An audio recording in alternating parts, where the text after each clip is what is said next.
Okay, this is a good one. We dug this one out.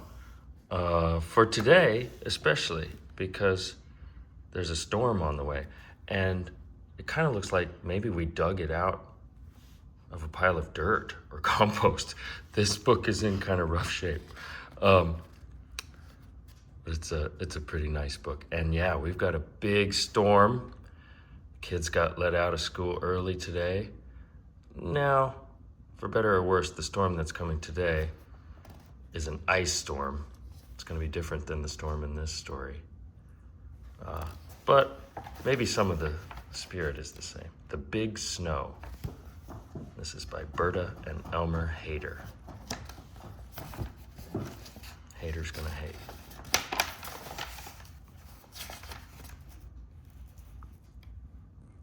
And this book has talking animals in it.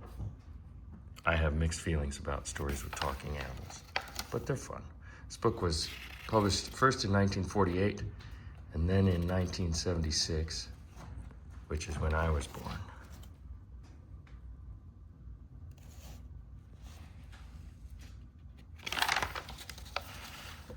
The Big Snow. Honk, honk, honk. The wild geese were flying south. The big harvest moon had come and gone.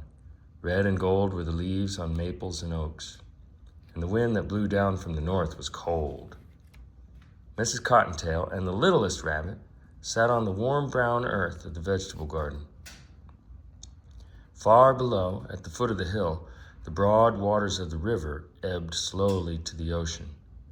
They stared into the sky at the flock of wild geese.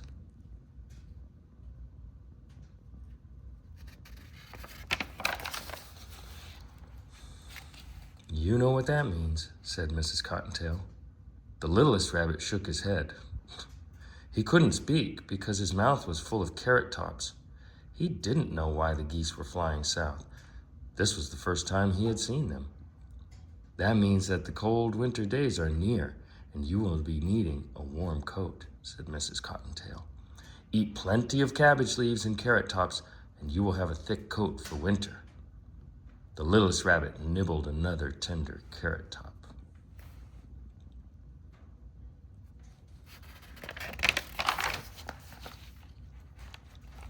The fat little groundhog, who lived in a den just outside the garden fence, looked up as the geese flew overhead. He had already put on his warm fur coat. "Uh-oh," he said, "it's nearly time for my winter nap." When the days grew short and cold, he went to bed and slept soundly until spring. This saved him the trouble of storing food for the winter. Well, he's already stored his winter food, right? But he stores it in here and all over his body.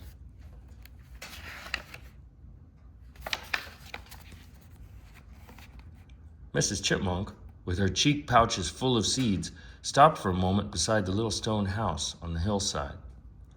She had worked hard all summer and had stored plenty of seeds and nuts for the winter in her home deep beneath the rock pile.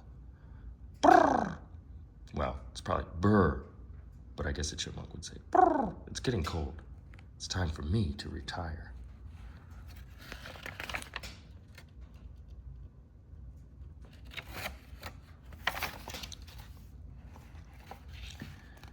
A blue jay perched on the topmost bough of the sycamore, looked at the geese flying in the sky high above the river. Well, well, it's later than I thought." He flew to the big pine tree where the cardinals were resting. "Aren't you going south?" he asked. "No, indeed," replied the cardinals. "We can find plenty to eat here. We like winter." And actually, blue jays don't fly south either. They stay around all winter long. But that blue jay wasn't saying he was going to fly south. He was just asking, but it implied that he was going to fly south.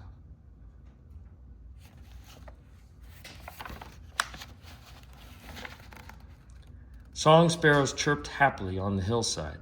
They paid no attention to the geese in the sky, for they did not mind the cold weather. They knew that the meadow grasses were heavy with seed, and so were the birches and the ash trees.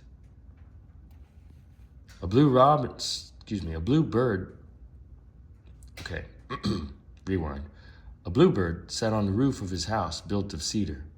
He looked at a fat robin on the lawn below. "It's high time to go south," he called. "Not for me," said the robin. He tugged and pulled a fine fat worm out of the ground. "I'm staying here this winter."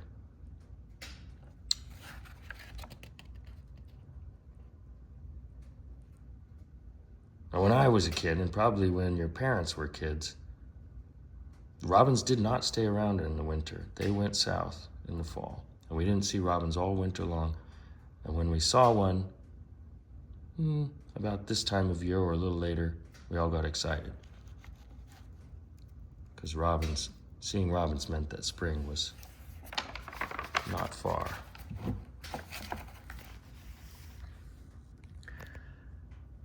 It's changed now, and then the weather's different now, and animal behavior's different now than it used to be. High on the hill, a brown wood rat stopped to look at the geese. "Hey, hey," he squeaked, "there they go." He knew cold weather was coming, and he had carried seeds and nuts to his nest under a big rock. The ring-necked pheasants roaming through the woodland only stared at him. They never thought of leaving their home for the south. There was plenty of food for them on the hill, and they didn't mind the cold.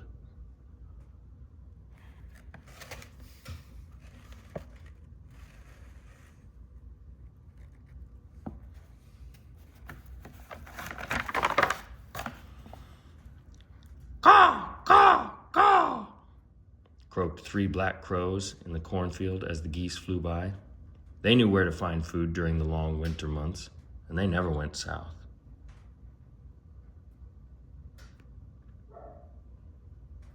The scarecrow doesn't seem to be working.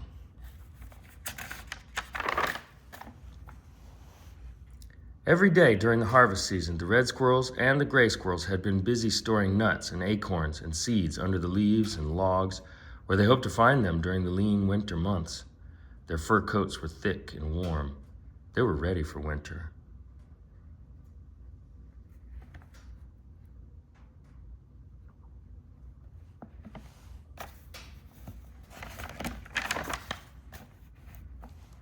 The pretty white-footed mouse flicked his long tail as he looked at the geese flying high in the sky. He knew that winter was coming, but he had worked hard and had a good supply of seeds stored away in his underground nest. He wouldn't be hungry in the months to come.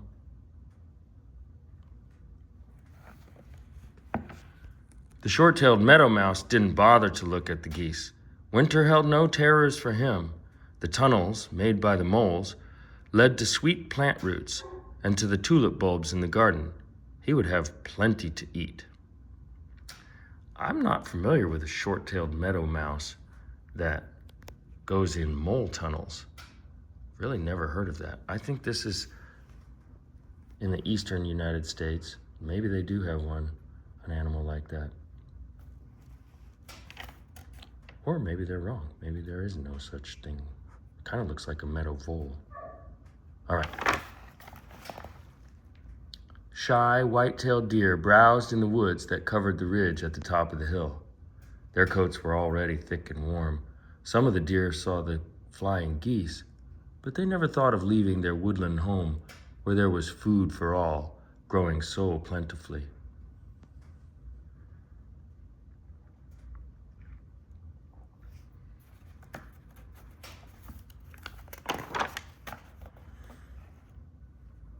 And there were hill dwellers who came out to hunt for food at night. The skunk family, who lived under the woodpile, didn't care which way the geese were flying. They were happy and content on the hillside. There was plenty of food to be found if one only followed one's nose, and they could sleep through the coldest winter months in their bed of leaves and soft grasses. The raccoons followed their path through the woods. They too knew that winter was coming. When the deep snow covered the land, they would climb into their soft bed in the hollow trunk of the old willow to sleep until the cold days passed. That suggests that raccoons hibernate for a long time in the winter. I don't think that's true. But maybe I'm wrong, or maybe some raccoons do. The days grew shorter and shorter. Then the first snow blew down from the north. When the round winter moon bathed the hillside in silvery light, the mice and the rabbits came out to dance and frolic. The skunks, the raccoons, and the deer left well-marked trails in the early winter snow.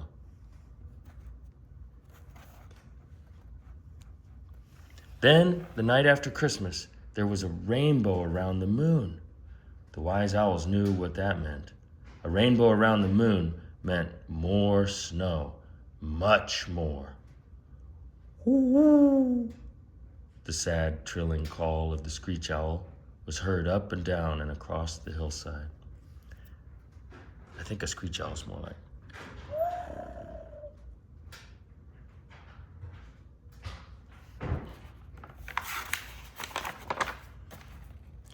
The owls were right. Soft gray clouds quickly filled the sky and blotted out the moon. A beautiful snowflake fell through the air. Then 2 flakes floated softly to earth, followed by 3, then 4.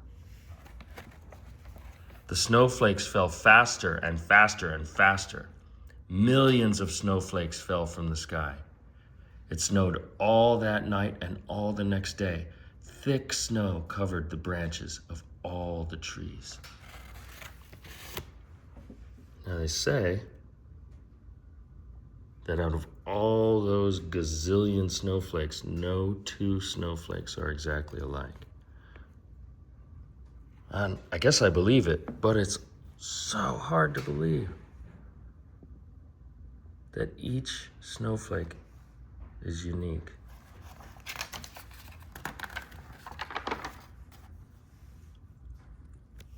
A blanket of snow covered the meadows and the hills and the valleys. The snow was heavy on the roofs of the houses and barns. Oh, that looks pretty nice. That would be so fun. I kind of wish that was the kind of storm that was coming our way right now, instead of an ice storm, but an ice storm will be interesting too. The snow stopped falling on the evening of the second day. Once again, the big silvery moon rose high in the sky. The owls winged noiselessly from the sycamore to the pine woods. Nothing else stirred in the silent, snow-covered land. Then the skunk family dug their way up from their den buried so deep under the snow. They sniffed and sniffed, but all their sharp noses smelled was snow. So they crawled back to sleep again in their soft den. The raccoons scraped the snow away from the entrance to their home in the willow. They stared in wonder at the snow. Then they hurried back to sleep until spring in their soft, warm bed. Yeah, I'm not so sure about that. At dawn, the blue jays shook their feathers and left the shelter of the big spruce. The sparrows, the chickadees, the cardinals, and a lonely robin scrambled out from their shelters and flew from tree to tree, trying to find a place to perch on the heavy, snow-laden branches. They looked in vain for the seed-covered grasses in the meadow. Ice and snow covered everything, even the seeds of the birches and the ash trees. The jays and the crows took wing to hunt for food. The jays flew north in great circles, and the crows flapped slowly south.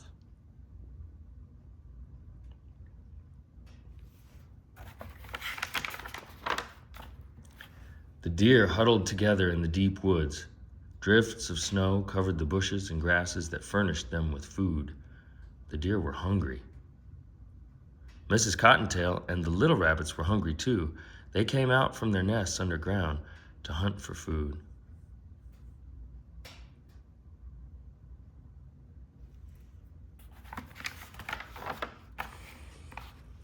Snow, snow, nothing but snow. And the birds and the animals of the hill were very hungry. Then the sun rose above the hills, clear and bright. The sharp eyes of the jays saw a little old man in a bright red cap come out of the stone house. He slowly shoveled a path through the deep snow. He was followed by a little old woman dressed all in green. She scattered seeds and nuts and breadcrumbs to the right and to the left.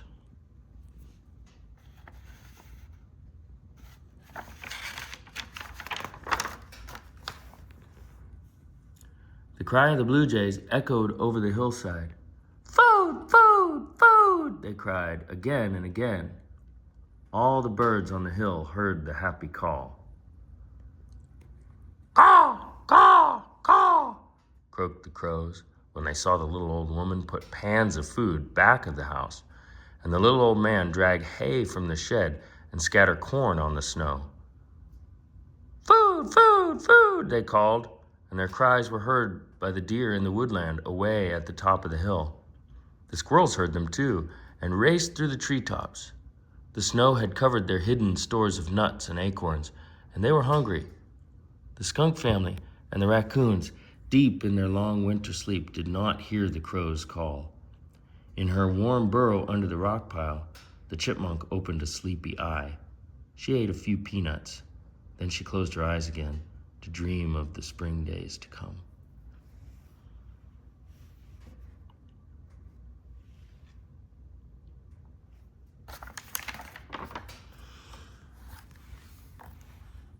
All the other animals hurried as fast as they could through the snow to the little stone house. The cardinals, the sparrows, the chickadees, and the lonely robin flew to the banquet, chirping and singing. The hungry pheasants in the woods heard the glad tidings and joined the happy throng. Boy, that is a throng. Can you imagine all those animals right outside your front door? So a lot of us have bird feeders. We have bird feeders. We're watching them today. But I don't know. I don't know about this idea of humans feeding wild animals. I mean, theoretically, they are able to get their own food, but also lots of them die in the winter because food's hard to get. The groundhog didn't wake up until the second day in February. He pushed up through the snow and looked about. The sun was shining brightly. There on the snow, the groundhog saw his shadow. Uh-oh, I know what that means, he said. There will be 6 more weeks of winter. And he hurried back to his den to sleep until spring. The groundhog was right. It was a long, cold winter for the birds and animals on the hill. But the little old man and the little old woman put out food for them until the warm spring came. And that was the end of the big snow.